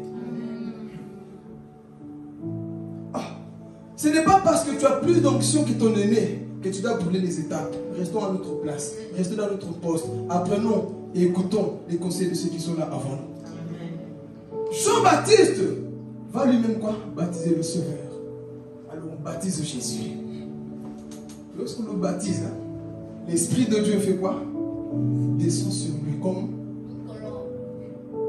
J'ai posé la question, c'est pourquoi? Comme une colombe. Pourquoi? Parce que quand Dieu veut confirmer l'appel à quelqu'un, il ne voit pas un corbeau. Il ne voit pas des boucs. Le symbole du Saint-Esprit. Comme ça, Jean n'allait pas dire, je croyais que non. La colombe, c'est le quoi? Symbole du Saint-Esprit. Et l'Esprit de Dieu descend sur qui? Sur Jésus. Dieu ne va pas confirmer ton appel avec des boucs. Il va le confirmer avec le Saint-Esprit. Et l'Esprit de Dieu descendait sur Jésus. Jésus est rempli. On le baptise. Et Dieu l'envoie où? Le désert. Aujourd'hui, beaucoup de chrétiens n'aiment plus quoi? Le désert. Ah, le désert, c'est compliqué. Hein? Le désert, on ne mange pas. Hein? Écoute, toute vie chrétienne, Dieu te fera passer par les déserts. Et la durée du désert dépend de ton obéissance. La durée de ton désert dépend de ton obéissance. Si tu ne veux pas obéir, tu vas rester 400 ans. Tu vas rester 40 ans. Tout dépend de toi. Mais Jésus obéissait. Le chiffre 40 dans la Bible, c'est le chiffre quoi? De l'accomplissement. Jésus va obéir jusqu'à la fin. Il reste. Maintenant, il retourne. Il a tabassé Satan. Satan s'est présenté. On va voir vraiment si cet homme est vraiment l'agneau de Dieu qui ôte le péché du monde. Je vais le tenter. Jésus l'a chicoté. Hein? Satan, il est écrit. Satan, il est écrit. Satan fuit. Maintenant, Jésus rempli du Saint-Esprit. Luc chapitre 4 nous dit Jésus rempli du Saint-Esprit. Lui, avant qu'il voyait les gens malades, il voyait les paralytiques. Il ne pouvait rien faire sans l'accord de Dieu. Vous pensez que Jésus avait 9 ans, ne voyait pas des gens possédés? Vous pensez qu'il ne voyait pas? C'est pour dire à quelqu'un, tu vois peut-être les gens paralysés pour le moment, c'est parce que ton appel n'est pas encore arrivé. Mais le jour que Dieu va confirmer l'appel, les personnes ne sont en train de te négliger. Toi, tu pries des fois, car là, c'est pour toi cette parole. Seigneur, je prie, mais rien ne se passe. C'est pour te dire, lorsque l'Esprit de Dieu descendra sur toi, et ta vie ne te connaîtra, parlera de Jésus au travers de toi. Pourquoi? Parce que pour le moment, tu te poses des questions, Seigneur. Je prie, rien ne se passe. Mais quand l'onction viendra sur ta vie, c'est toi qui vas poser les mains. Au champ, elles vont marcher. Tu vas prêcher la parole de Dieu. Mais pour le moment, Dieu veut que tu veux d'abord quoi? Que tu passes sur le désert. Passe vers ce désert-là. Et tu verras ce que Dieu va faire pour toi. Une parole prophétique pour toi. Tu verras ce que Dieu va faire dans ta vie. Mais pour le moment, Dieu veut quoi? Que tu sois d'abord dans le désert. Il enlève toutes les imperfections. Et quand Dieu va te présenter au monde, comme ça tu ne feras pas la honte de Jésus. Tu ne feras pas la honte de Jésus. Parce que quand Dieu présente quelque part, il sait très bien que cette personne a été bien formée. Parce que l'exposition sans préparation, c'est l'exposition aux humiliations, à la honte. Donc sois bien préparé pour que tu parles de Jésus avec efficacité. Beaucoup de vous, des fois, nous avons l'appel de Dieu, mais il y a trop de déserteurs dans nos églises. Les personnes qui ont l'appel, mais qui ne veulent pas se donner à Jésus. Tu as l'appel de Dieu sur toi. Dieu veut faire quelque chose dans ta vie, mais tu ne veux pas la formation. On brûle les étapes. Ici, là-bas, c'est comme ça. Je vais dans une autre église. Non. Quand tu fouilles, tu tardes de ton appel. Rappelez-vous ce que Moïse a fait. Tu as fui dans le désert, le peuple va encore plus quoi? Souffrir. Mais Dieu va quoi? Prendre son fils et l'envoie vers le désert. Et la Bible dit dans Luc, Jésus rempli du Saint-Esprit. Tous les gens qui voyaient là, car là, tous les gens peut-être que tu vas au travail à la maison, ton frère là, écoute, quand Dieu va te remplir de la puissance du Saint-Esprit, je ne sais pas, c'est son jour. Hein? C'est ton jour. Quand Dieu va te remplir de son esprit, ma soeur, tu verras ce que Christ te fera parce que tu te négliges trop. Seigneur, moi je ne sais pas, tu te minimises trop. Mais le monde t'a minimisé, mais Dieu ne te minimise pas. Il sait les choses qu'il a mis en toi. Dieu sait ce qu'il a mis en toi. Et quand il va t'utiliser, beaucoup vont ne plus reconnaître que c'est Dieu. Ce n'est pas des sentiments, c'est la parole de Dieu. Moi, ce que j'aime avec Dieu, c'est que il ne vient pas chercher les personnes qui savent faire des choses. Amen. Il ne vient pas chercher les personnes qui veulent faire des choses par eux-mêmes et montrer que moi, je sais prêcher. Moi, j'ai appris à prêcher dans les bois. Ma première vidéo, dommage que Facebook, des fois, quand tu mets trop de vidéos, les anciennes, ça va loin, donc il faut supprimer pour que je trouve l'ancienne. J'ai cherché, je n'ai pas trouvé. Mais ma première prédication, je ne voulais pas la poster. Les vrais appelés ne se postent pas par eux-mêmes. Les vrais appelés de Dieu, les gens les postent. Et quand tu veux toujours que les gens viennent te faire des choses par toi-même, tu viens te montrer, tu n'es pas appelé. Un appelé de Dieu dit toujours, pas moi, je suis qu'un enfant et Dieu a vu ça en toi. Et c'est pour ça qu'il va t'utiliser, pour que tu sauves cette personne. Avant ce temps de la fin là, il va utiliser des jeunes, tu en fais partie. Amen. Il y a trop de blessures, il y a trop de quoi, de rejet en toi, mais Dieu, c'est toi qui vas utiliser. Amen. Donc Jésus ici, on le prend en train de marcher. L'Esprit de Dieu était sur lui, rempli du Saint-Esprit. Alors imaginez-vous les personnes qui avaient l'habitude de voir Jésus, un charpentier qui portait du bois. Quand Dieu t'appelle, mon frère, ma soeur, il y a des choses qui changent. J'aime cet homme qui est déjà mort depuis longtemps, Smith Wigglesworth. C'est un simple plombier, il ne savait pas lire. C'est sa femme qui l'a appris à lire. C'est un chrétien baptiste. Les baptistes, vous savez très bien, ils n'aiment pas le feu, la puissance et tout ça. Donc sa femme, non, parle en langue, c'est des choses de démons, il ne faut pas parler en langue. Mais lui cherchait Dieu. Un jour, il voit Jésus lui apparaître. Jésus le touche. Jésus change sa vie. Cet homme a changé. Il a bouleversé l'Angleterre. Quand cet homme prêchait, les paralytiques qui marchaient, lui qui ne savait pas lire, sa femme a commencé à l'apprendre à lire, à écrire. Quand tu lis la vie de cet homme-là, il a ressuscité 23 morts dans son ministère. Jésus a ressuscité que 3, mais lui il a fait plus que Jésus. Et ça confirme ce que Jésus dit, vous ferez plus que moi. Il a ressuscité 23 morts. Un jour, il est en train de prêcher dans le stade de foot. On lui a dit, écoute, on ne veut plus que quelqu'un pose les mains sur les gens. Parce que lui, à chaque fois qu'il a posé les mains aux gens, les gens étaient guéris. C'était son appel, son ministère à lui. Les gens étaient guéris. Il y avait des libérations. Et la police, Satan est rentré chez les policiers. Il a dit, tu n'imposes pas les mains aux gens aujourd'hui. Il a dit, Seigneur, on m'empêche, la voix du Saint-Esprit dit, je n'ai pas besoin de ta main, j'ai besoin de ta main. Je n'ai pas seulement besoin de tes mains, mais de ta voix. Il veut t'empêcher d'imposer les mains, parle seulement.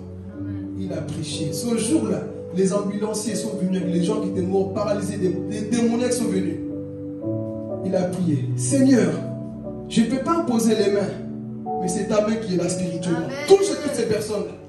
Les gens sautaient, les paralytiques, les chaises roulantes, volaient, les gens marchaient. Les policiers étaient eux-mêmes confondus. Et les policiers se sont convertis. Parce que quand Dieu prend une personne qu'on dit, lui, il ne sert à rien, simple plombier, là, Dieu l'a utilisé. Dieu ne va pas chercher des personnes qui connaissent trop, des personnes qui sont trop étudiées. Non, Dieu, ce n'est pas un péché. Paul a beaucoup étudié, Dieu l'a pris aussi. Moïse a beaucoup étudié, Dieu l'a pris aussi. Équilibre. Amen. Donc Dieu souvent, c'est pour vous dire la majorité du temps, c'est des personnes qu'on ne considère pas. Et il prend cet homme Smith Wigglesworth et il l'utilise. Les gens étaient guéris. Puissamment. Parce que Dieu l'avait appelé. Alors ici Jésus, en train de marcher. Combien de nous aujourd'hui, quand tu vois, même des fois tu vois ta mère, tu vois tes soeurs, tu vois une situation, tu es là, tu te fâches toi-même. Quand tu les vois, tu vois qu'ils sont en train de se perdre dans l'enfer. Tes enfants sont en train de se perdre dans l'enfer. Demande l'onction. Demande l'onction parce qu'un jour, ta fille ou ton enfant viendra. Maman, j'étais c'est la soeur qui l'a gagné. Maman remplie du Saint-Esprit. Pourquoi tu mens? Tu étais au carré. Tu fais pipi sur toi-même. Maman, tu es devenue sorcière? Il n'y a pas que les sorcières qui voient le Saint-Esprit montre. Ah, tu étais où? Tu étais à tel endroit là. J'ai été vu. Arrête. Vous croyez que les personnes comme ça ne vont pas se convertir? Tu caches quoi sur ton téléphone? Non, rien sur ta message. Tu vois. Écoute, Dieu me montre que tu vas sur les sites de pornographie. Efface-moi ça tout de suite. Maman, comment tu sais? Maman, tu es devenue voyante? Ah. Quand le surnaturel, les gens commencent à marcher comme ça. Tu vas mentir à ton responsable. Et je vais parler. Aujourd'hui, je peux parler. C'est la vérité. Aujourd'hui, je ne viens pas à l'église. Tu sais que tu pouvais venir, mais tu mens. Et toi, tu m'écoutes. Toutes les excuses des Français. Je ne viens pas à l'église parce que quoi? Quand tu ne viens pas, c'est ta propre volonté. Il n'y a rien qui t'empêche. Toi, tu n'as pas envie de venir. Il y a beaucoup de gens. Des fois, je reçois des messages, je reçois des appels. Je sais que là, ça n'a rien à voir. Car pourquoi tu rigoles? Là, tu es en train de mentir. Tu sais bien que j'ai la flemme aujourd'hui parce que comme je suis fâché contre Andrea, je ne viendrai pas. Comme c'est elle qui modèle, je ne viendrai pas voir sa tête. L'agneau de Dieu qui ôte le péché du monde. Il faut que ces sentiments partent de nous. C'est pas Paul qui va prêcher, j'ai pas envie qu'il prêche parce que lui quand il prêche il est trop comme ça. Non, c'est Philippe qui vient. Quand tu es affranchi, peu importe celui qui prêche, tu seras là. Mais nous sommes tellement remplis des excuses. Frère, aujourd'hui je ne saurais pas venir. Bon, comme j'avais dit la dernière, maintenant je vais le faire. Excusez-moi, mais je vais commencer à le faire. Tu me dis que tu ne viens pas, dis-moi le pourquoi. Mais oui, des fois tu sais très bien que tu ne viens pas parce que, flemme, je me suis réveillé en retard, je ne viens pas. Dis alors, je ne viens pas parce que je me suis réveillé en retard. Moi, tu as dit la vérité. Que de mentir comme Ananias et Saphira. Vous savez bien ce que vous cachez, mais tu ne dis pas la vérité. Dis la vérité, qui va te tuer? Tes excuses, des fois, révèlent ton niveau spirituel. Ta façon de dire les choses, des fois, révèle. Je ne dis pas qu'il faut être H24 à l'église. Mais qu'est-ce qui t'empêche? Pourquoi tu n'es pas là? C'est ça le temps que nous vivons. Regardez les chaises vides ici. Un dimanche, où sont les gens? La majorité travaille, on est conscient. Mais ceux qui ne travaillent pas, ils sont où? Je reviens le direct. Vous avez de la chance parce qu'il n'y a pas de nos Congo, sinon coupez le direct. Ah oui? Pourquoi le dimanche, il y a tellement de déserteurs? Est-ce qu'on travaille tout le dimanche? Là, on n'attend plus d'amen. J'aime la parole. On commence avec le feu, mais quand tu rentres, il faut que tu rentres en réfléchissant. Vous savez, le temps est arrivé des fois que tu te poses la question sur ta propre marche avec Dieu. Tu te dis, est-ce que je suis vraiment converti, moi, là, comme je suis là? Ne te base pas sur ce que tu sais faire, mais regarde ce que tu ne sais pas faire. Le temps est arrivé que tu te poses des questions. Ma façon de marcher avec Dieu, je dois revoir ma marche. Non, non, non, quelque chose ne va pas. Des fois, à l'église, c'est ça. Tu te poses même la question si tu es converti. Si l'agneau de Dieu a ôté le péché en toi, on doit se poser des questions, église. En ce temps de la fin, on ne doit pas blaguer. Pourquoi tu ne viens pas à l'église le dimanche? La semaine, on peut comprendre un peu. Même moi, je travaille, des fois, ça m'arrive de ne pas venir. C'est rare, vous le savez. L'absence, oui, on peut comprendre. Mais ne pas être là. Qu'est-ce qui nous empêche? On dit, j'aime Jésus, l'agneau de Dieu, l'agneau de Dieu. Lui te dit, tu es en retard. Tu ne m'aimes pas. Mais oui, on aime trop chanter Jésus. On démontre à Jésus qu'on l'aime dans les moments comme ça. Seigneur, aujourd'hui, je sens une fatigue. Combien de fois le vieux Papa John a témoigné? Aujourd'hui, je ne me sentais pas bien. J'avais la gastro, mais je suis venu prêcher la parole. Mais toi, juste un simple bobo, frère Philippe, je ne viens pas. Il faut qu'on sorte de cette pensée de faire. Vous n'allez pas m'aimer, mais je vais dire la vérité. Pourquoi tu ne viens pas? Pourquoi? Qu'est-ce qui t'empêche d'être là? Et les nouveaux qui viennent, s'ils voient que les anciens ne sont pas là, qu'est-ce qu'ils vont dire? Les nouveaux qui viendront, ils vont dire quoi? Ah, Sœur Déborah, ça fait 1950 à les convertir, les jamais là, et moi l'autre vient d'arriver. Quel exemple montre-nous aux nouveaux qui viennent ici? Ici, nous sommes beaucoup à l'église, mais c'est juste que les gens, des fois, ils font ça. Je vais quand je veux, je saute un dimanche, le dimanche d'après, je vais. Écoutez, vous n'allez pas m'aimer, mais je vais parler ce matin. Comme ça, après, si tu continues le retard, après ce message, je sais que tu fais exprès. Si tu continues avec les absences non justifiées spirituellement, je sais que tu le fais exprès. Faut qu'on dise la vérité. Fais ton coco là. Il faut grandir dans la vie spirituelle. Jusqu'à quand on va te supporter comme ça? Toujours des retards. J'aime Jésus. Aimer Jésus se démontre aussi comme ça. Qu'est-ce qui fait qu'aujourd'hui tu manques l'église, tu manques les cultes, toujours en retard? Mais je vais poser la question. Est-ce que tu es absent comme ça au travail? Répondez dans nos cœurs. Parce que là, on faisait que, si je ne vais pas, on fait déjà des calculs. Hein. Je témoigne moi-même. Maman, je dois confesser aussi mon péché. Je vais confesser mon péché. Un jour, bon, c'est un petit rhume. Moi, j'aime la vérité. Celui qui n'aime pas dire ses erreurs, c'est un homme hypocrite. Moi, j'aime dire mes choses. Un jour, je savais bien que c'était un petit rhume, c'était rien du tout. Mais mon collègue me dit, c'était le Covid. Il reste. Moi, je savais que ce n'était pas le Covid. Mais comme je voulais un peu de congé, hein, comme je dois garder Noël, moi-même, le Saint-Esprit, papa, toi qui prêches, tu vas mentir comme ça sur le médecin que tu es malade ou que tu n'as rien. J'étais juste un petit rhume. Mais je parle là-bas, tu sais, quand tu mens, toi, tu dis, c'est bien vraiment. J'ai dit au médecin, mets-moi une semaine là-bas. Et mon chef m'appelait, quoi? Tu viens demain ou pas? J'ai pris une semaine de congé. Mais en moi-même, j'étais bien. Et j'étais dans le lit, je rigolais tout seul. Vraiment, il faut qu'on change. Des fois, on ment bêtement pour rien. Je sais que je pouvais être au travail, mais j'ai menti, j'ai pris quoi? Combien de... Écoutez, beaucoup iront aussi en enfer à cause de ça. Ah oui? Beaucoup iront en enfer à cause de ces mensonges-là. Je suis parti mentir là-bas. Écoute, médecin, j'ai bobo là-bas, j'ai tousse un peu, il a regardé ma gorge, mais il n'y a rien. Mais j'ai tousse, tu vas pas... Tu vois pas que ma santé spirituelle, tu vois pas que je ne suis pas bien là. Il m'a consulté, bon. Il a peut-être compris que lui, là, il fait juste décongeler. Allez, mettons-le une semaine comme ils aiment trop mentir. Mais il ne faut pas que nous, les chrétiens, on puisse se mélanger à ces gens du monde. Les gens du monde, ils peuvent mentir quand ils veulent. Ils se réveillent d'un mauvais pied. Je ne suis pas bien, je ne viens pas. Non, nous, on se réveille toujours du bon pied. Tout va bien ou tout va pas bien, on se réveille du bon pied. Combien de fois on a menti au patron? Alors, des fois, quand tu es au travail, tu acceptes de manquer. Ah pardon, quand tu as l'église, tu acceptes de manquer. Mais le travail, tu ne veux pas manquer parce que là, tu sais que... j'avais fait mes calculs, quelqu'un me pardonne. Parce que nous, dans notre travail, si tu fais les 5 jours ouvrables, on te donne la compte. Donc la main calcule. L'homme, hein, quand il veut pêcher, là, il est malin.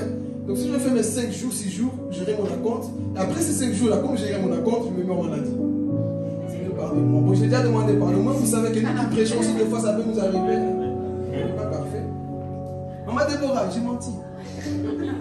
Mais j'ai dit à Dieu, Seigneur, plus jamais ces choses-là. Amen. J'ai confessé mon péché. J'ai dit non, mettez-moi une semaine. Je savais très bien que, c'est quoi tu me là-bas? Je dis, toi qui prêches comme ça, là, si Jésus revient maintenant dans son mensonge-là, Seigneur, pardonne-moi. C'est pas si vous voulez aussi garder le petit, mais voilà. Mais il ne fallait pas mentir. Amen. Et des fois, nous sommes tellement motivés pour le travail, mais pour l'église, on fait ce qu'on veut. Hein. L'église, c'est ça qui nous sauve. Écoutez, l'église, on doit la prendre plus au sérieux qu'au travail. Quand tu te réveilles déjà, tu manges ton tacos, bon, il nous reste encore 5 minutes. 5 minutes, normalement, quand tu es ancien, soyons là même 10 minutes, 20 minutes en avance. Ça peut arriver d'être en retard, mais toi toujours. Non, il faut qu'on soit là avant. Mais combien de chrétiens? Moins 5, moins 2, il est là. Non, sois là des fois. Quand surtout ceux qui sont au service, tu sais que tu es au service, sois calme. Sois posé pour que tu sois au service. Mais combien de gens aujourd'hui? Toujours là-bas courir. Mais quand c'est le travail, 5 minutes en avance, à train de boire du café. Mais à l'église, comme j'aime pas la sœur, comme j'aime pas Walter, lui il est toujours à l'heure, je ne vais pas le croiser. On n'aime pas Dieu. Hein? Écoutez, c'est la vérité que l'église vit aujourd'hui. Je ne veux pas le dire. Tu sais que tu as un problème avec Walter. Si je vais trop tôt, on va se croiser du regard. Donc je vais à la fin. Et quand le culte va finir, quand on va commencer à faire la prière de clôture, Seigneur, mets tout entre tes mains, tu prends ton sac. Quand on arrive vers la fin, tu es déjà devant la porte. Seigneur, tu vois, on met la semaine entre tes mains. Oh Seigneur, ceci. Et quand Amen, c'est parti. Il y a des personnes comme ça. Pourquoi? Parce que tu fouilles le regard de ton voisin, de ta voisine. Aujourd'hui, je ne vais pas me sentir. Je vais me fâcher quand le culte finit. Il est où? Il y a un enlèvement. Enlevé tout seul par la colère. Combien de gens sont comme ça? On cache l'église. C'est des choses que nous vivons. Mais il faut que ça change. Sois des enfants de lumière. Même si, peu importe ce qui s'est passé, manifeste quoi, cet amour-là. Amen. Je retourne à ce que je disais. On a compris? Mais ne veut plus les... Hein? Parce que très souvent, c'est ça aussi que j'ai remarqué. Quand on chicote un peu comme ça, mercredi, on est là. Dimanche, on est là. Après, on est à l'heure. Mais après, reculez, Père. C'est quoi la chanson?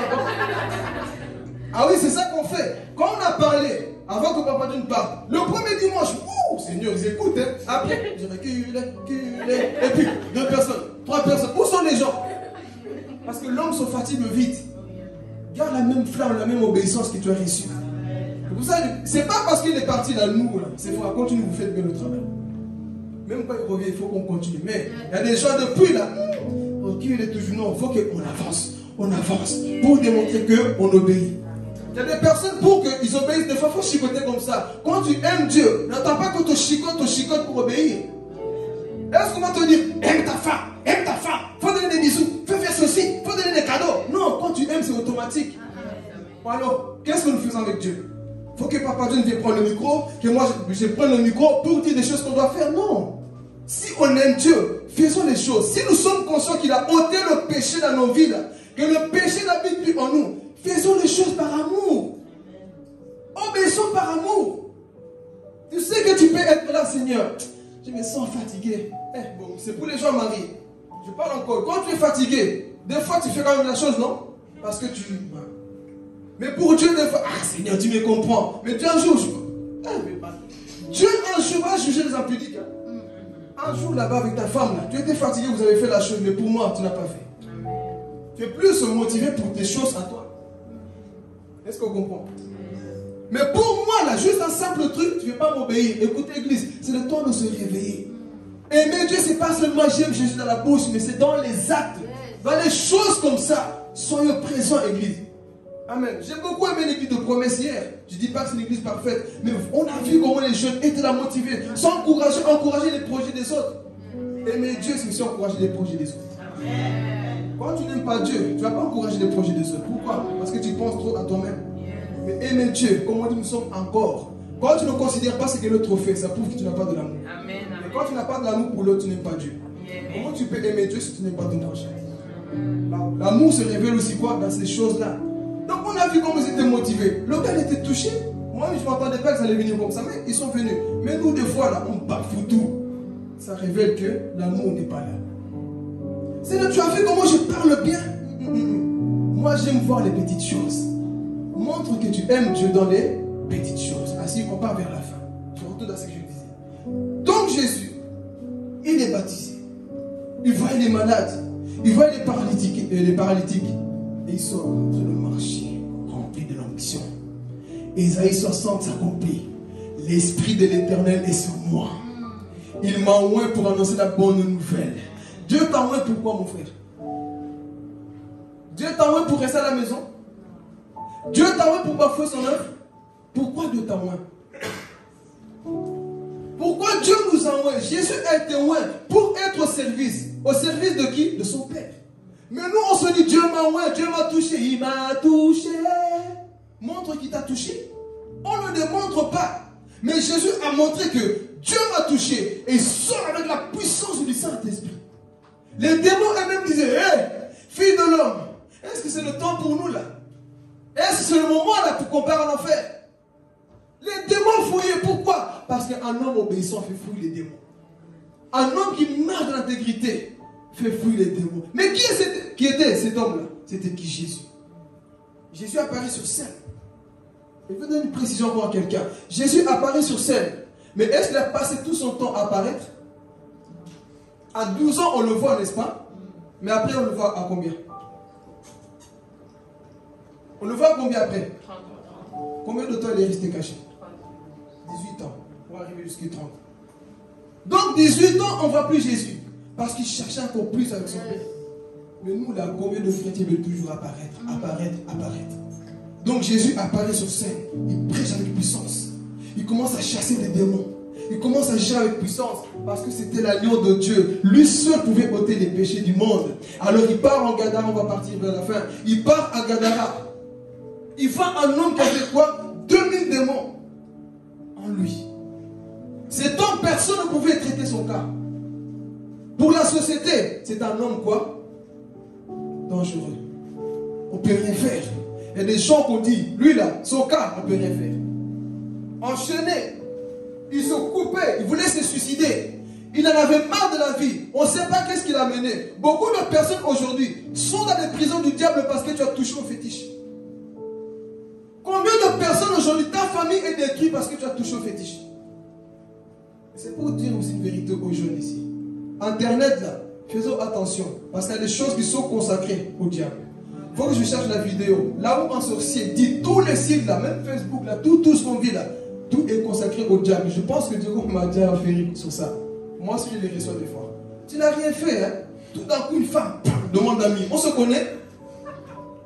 Qui n'a jamais reçu ça? Des femmes vulgaires, des hommes vulgaires pour les femmes. Tu reçois, bam! Et beaucoup acceptent. Mais ce sont quoi? Ce sont des esprits. Ce sont des démons, des esprits qui abîment la mentalité des jeunes. Raison pour laquelle aujourd'hui, les jeunes ont du mal à obéir aux parents. Pourquoi? Parce que ce temps de la fin, Satan va évangéliser par toutes les manières. Instagram, Snapchat, tous les réseaux Twitter, c'est qui Twitter. Tout le monde tic-tac. Satan va passer par là pour évangéliser aussi. C'est ça que Satan est en train de faire à ce temps de la fin. Il joue, il touche à tout pour t'atteindre à toi. Donc les jeunes ici, faisons attention. C'est que tu regardes là. Quand tu regardes un truc, tu te dis, est-ce que maman et papa peuvent regarder ça avec moi?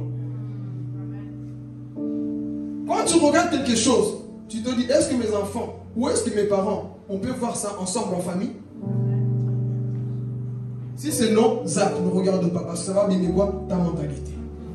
Amen. C'est ça l'église, frères et sœurs. Qu'on se révèle à ces choses pour que notre mentalité ne soit pas détruite. Donc Jésus, on l'a au moins et sort. Cet homme était quoi? Rempli de démons. On ne sait pas qu'est-ce qu'il a fait pour qu'il arrive là. Il souffrait, il criait, aidez-moi toute la nuit. Comme des personnes qui sont ici, ils crient toute la nuit. Aidez-moi. Mais un jour, c'est que j'aime ici. Personne n'a prié pour ce jeune homme. Je vais parler, c'est ça la grâce de Dieu. Personne n'a intercédé pour cet homme-là. Mais le Père l'avait vu de loin. C'est pour dire à quelqu'un, il y a des situations pour lesquelles tu ne vas pas prier, mais Dieu va intervenir parce qu'il t'aime. Il y a des situations pour lesquelles tu ne vas pas jeûner, prier pour les avoir, mais parce que Dieu t'aime et il va se déplacer pour te sortir de là. Dites-moi quel est l'homme qui a intercédé pour se posséder qu'il y avait 2000 démons en lui. Qui a prié? Mais la grâce de Dieu va vers les perdus. Personne n'a dit, Seigneur, si vous le perdu, Seigneur, on intercède, on prie, il y a un homme qui est perdu là-bas. Mais le Saint-Esprit dit, va là-bas, il y a un homme qui est en train de mourir. Jésus arrive à Gadara et il voit cet homme-là. Tu es rempli de 2000 démons. 2000 démons face à un seul esprit que le Saint-Esprit. Les 2000 démons ont fui. L'agneau de Dieu qui ôte le péché du monde. Cet homme était rempli de péché. Il était rempli de tout. Mais Jésus vient sauver ces hommes-là. L'homme était mal habillé. Ses habits étaient trop déchirés, il sentait mauvais. Beaucoup de cheveux. Mais quand Jésus est venu, lisez cette histoire dans Marc chapitre 5. Quand Jésus le délivre, il a pris quoi? Son bon sens. Il était bien habillé. C'est ça que Jésus fait en nous. Tu étais mal habillé dans le monde. Mais quand Jésus revient dans ta vie, tu es bien habillé. Tu avais des cheveux comme moi, ce n'est pas péché. Tu avais des cheveux comme moi, je ne sais pas comment. Mais quand tu viens, belle coiffe. Jésus rend les gens beaux. Je vais parler. Jésus rend les gens beaux. Voilà pourquoi, mon frère, ma soeur, quand tu te convertis, ne viens pas en oiseau. Habille-toi toujours bien. Il faut qu'on dise ton Dieu là est fidèle. Mais il y a des chrétiens qui se convertissent. Bon, comme j'appartiens à Jésus, j'aimais seulement mon zabalala. Non, ne te néglige pas. Montre que ton Dieu est fidèle. Mais il y a des chrétiens, comme je dis, tu te convertis, on dirait que je ne sais pas. On dirait que tu ne connais pas Dieu. Convertis-toi, mais sois toujours propre. Bien habillé. Bien respectueux. Pas, tu mets des habits troués, on voit tes parties intimes, non, comme ce fou. Est-ce que tu es fou, folle? Quand Dieu te change, il faut qu'on voie cet aspect-là en toi. L'homme a changé. Pourquoi? Parce que l'agneau de Dieu, lorsqu'il met son pied quelque part, il change, je vais préciser, il change la vie de celui qui veut changer. Parce que Jésus a aussi mis les pieds quelque part devant le jeune homme riche, mais il n'a pas voulu changer. Donc des fois on dit, c'est vrai que quand Jésus vient quelque part, tout change. Des fois c'est faux. Hein? Parce qu'aujourd'hui, beaucoup sont en enfer, ils étaient aussi assis, comme ça. Jésus est passé par là, mais ils n'ont pas voulu quoi? D'être sauvés. Aujourd'hui, je suis en train de brûler en enfer. Je me rappelle un jour, j'étais là, oui, tu te rappelles, mais aujourd'hui tu brûles, pourquoi? Parce que toi-même tu as rejeté le message de l'évangile. Ça m'attriste ces choses. Quand je dis, Seigneur, combien de gens écoutent la parole, mais vont finir en enfer? Et ça, c'est une vérité. Beaucoup de gens seront jetés en enfer. Bien qu'ils étaient assis dans les églises. Réveillons-nous, frères et sœurs. Donc cet homme-là, Jésus, vient le sauver de son péché. Vient le sauver de sa situation, là où il était. Et retourne à sa famille. Oh! C'est ça qui est beau avec Dieu. Il te sauve et il t'envoie vers les personnes qui ne te considéraient plus, qui te rejetaient. Il dit, wow, papa, t'as changé. Oh, tu n'es plus comme avant. Papa, avant, tu étais comme ça. Maman, avant, tu étais comme ça. Ma fille, mon fils, tu étais comme ça. Faisons la joie de nos parents. Faisons la joie de nos fils, mes frères et sœurs. Faisons la joie de ces personnes. Quand tu donnes ta vie à Jésus, c'est une joie. Voilà pourquoi que Dieu bénisse cette famille. Que Dieu vous bénisse. C'est ça que nous voulons. Dites une famille, on vient à Christ comme pour qu'on dise que moi et ma maison, nous servirons quoi? L'Éternel. Dans ce jour-là, ce jeune homme, je pense que quand il a prêché, toute sa... Écoutez. Quand il a prêché, toute sa famille s'est convertie. Vous savez pourquoi? Posez-moi la question. Pourquoi? Je dis si tout le monde pose la question. Pourquoi? Parce que lorsqu'un papa se convertit, la majorité de temps, la maman suit, les enfants suivent, tout le monde suit. Mais quand c'est la maman, ça peut compliquer les papas. Voilà pourquoi je bénis mon papa. Vous allez voir dans nos églises, il y a rarement des papas. Acclamez les autres. Vous allez voir dans nos églises, les papas ils sont rares. Hein? Les papas viennent à l'église. Je vais à Matongué. Ils disent, voilà, tika, c'est chose, c'est cassé.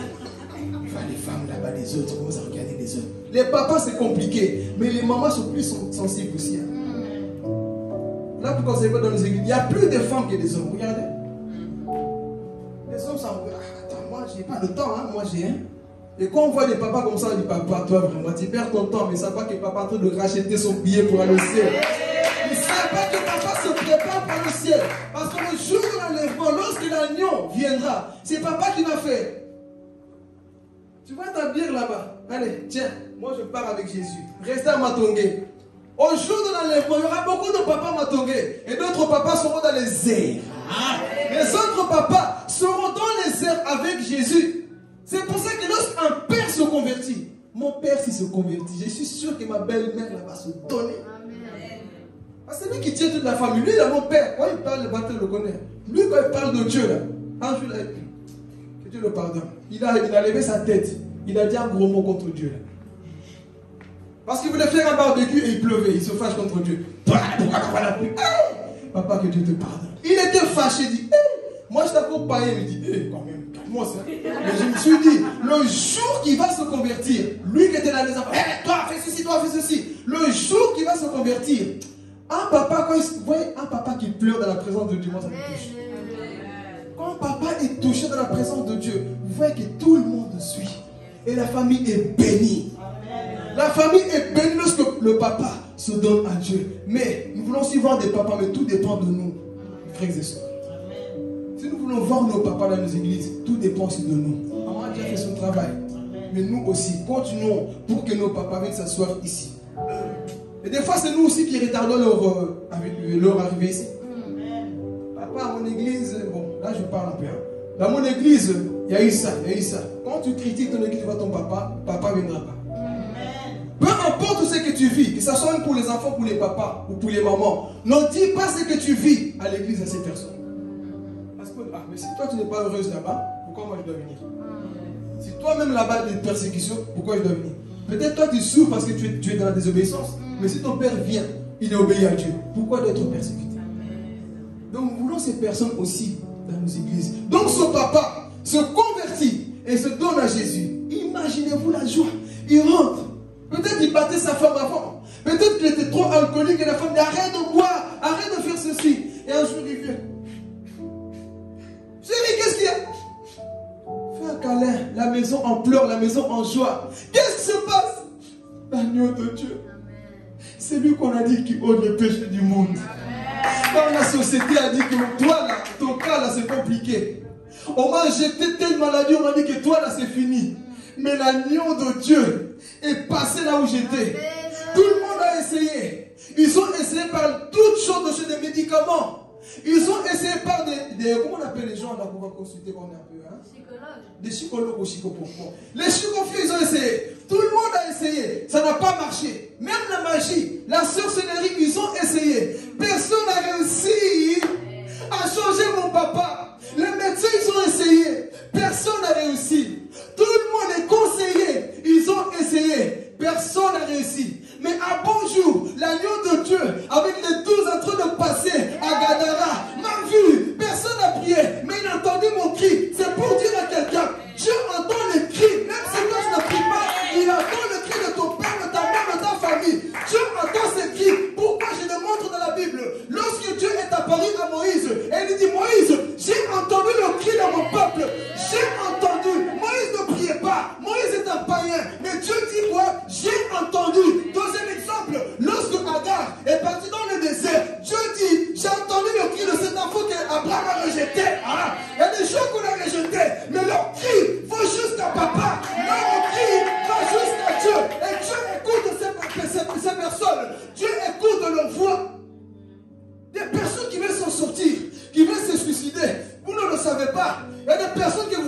pas. Ils sont assis, ils sont en train de boire, mais ils sont en train de prier dans leur cœur.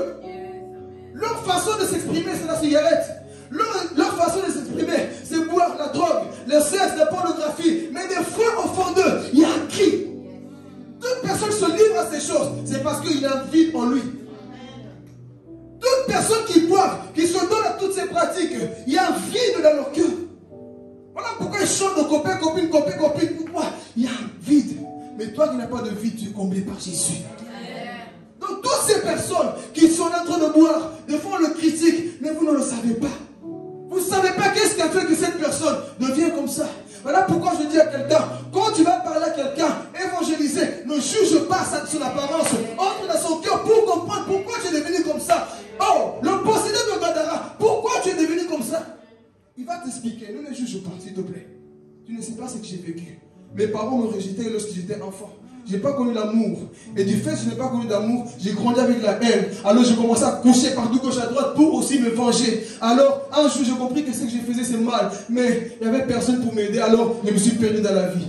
Mais j'ai besoin de Jésus. Ah, ok, viens, je te présente Jésus. C'est ça que le monde veut. Donc personne ne savait. Mais je vois ce papa. Il rentre. Les enfants tout en joie. Oh, tu as changé. Qu'est-ce qui s'est passé? Jésus m'a changé. La joie est rentrée dans la maison. Là où il y a la paix, mes frères et sœurs. Là où il y a Jésus-Christ, on voit cet amour. La paix rayonne. Et c'est ça que nous voulons dans nos églises.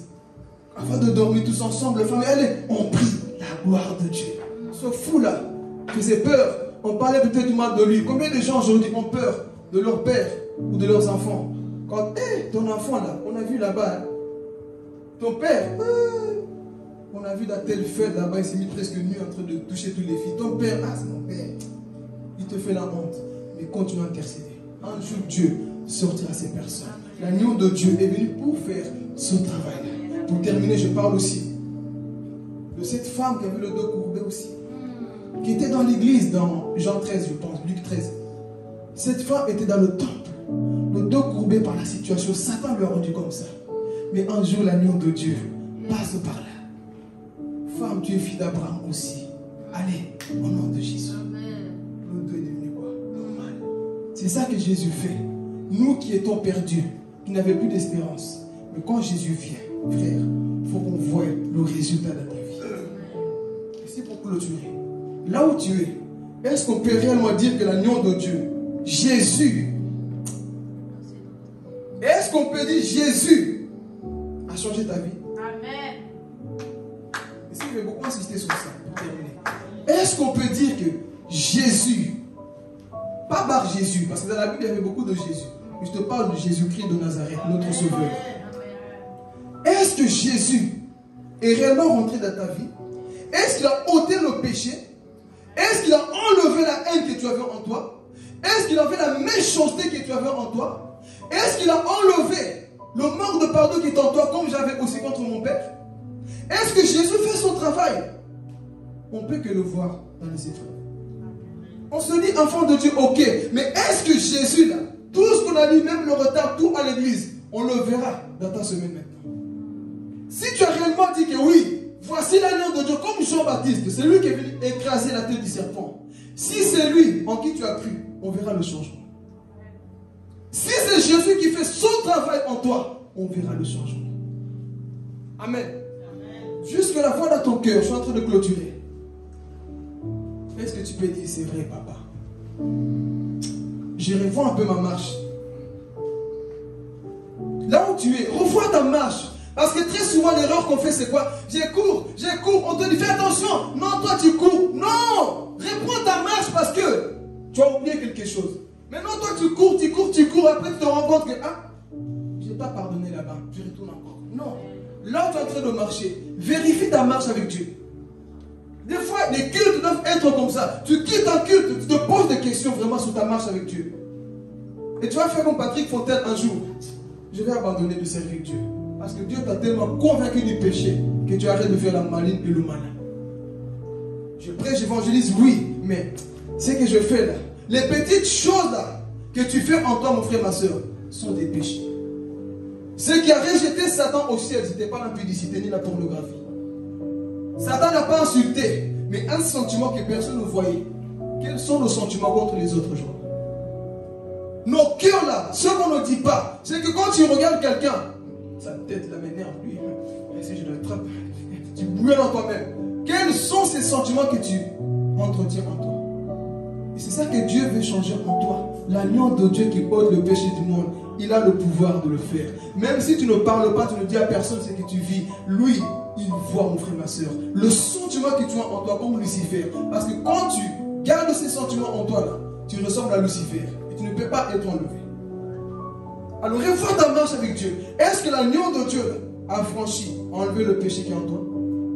Nous parlons de Jésus. Le vrai Jésus. C'est lui qui est venu descendre pour nous libérer. Revois notre marche. Ta façon de parler aux gens, ta façon de te comporter, ta façon d'agir. Est-ce que nous sommes réellement convertis?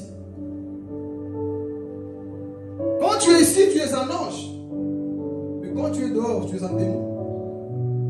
Ici, parce que bon, comme ils tous me voient, je fais le bien.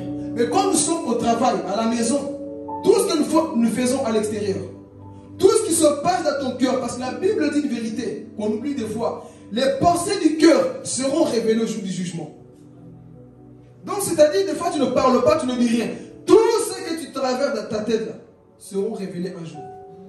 Ce que tu n'as jamais dit à quelqu'un sera révélé dans le grand trône blanc. Alors, reviens à notre marche. Là où tu es, mon frère, ma soeur, est-ce qu'il n'y a pas des choses à enlever réellement? Ne dis pas, ça ne me concerne pas. Non. L'homme le plus spirituel n'est pas celui qui dit, moi, je n'ai rien à changer. L'homme le plus spirituel est celui qui cherche même des fautes là où il va changer. Ça, c'est un homme spirituel parce que ça prouve que tu veux changer. Mais quand tu dis, non, moi, je suis parfait. Moi, il n'y a rien à changer. Mais quand tu dis, Seigneur, je vérifie un peu ma relation avec un tel. Est-ce que je suis en ordre, Seigneur? Tu vérifies. Et c'est ça qui fera quoi? Que tu seras sauvé. Amen. Que Dieu vous bénisse.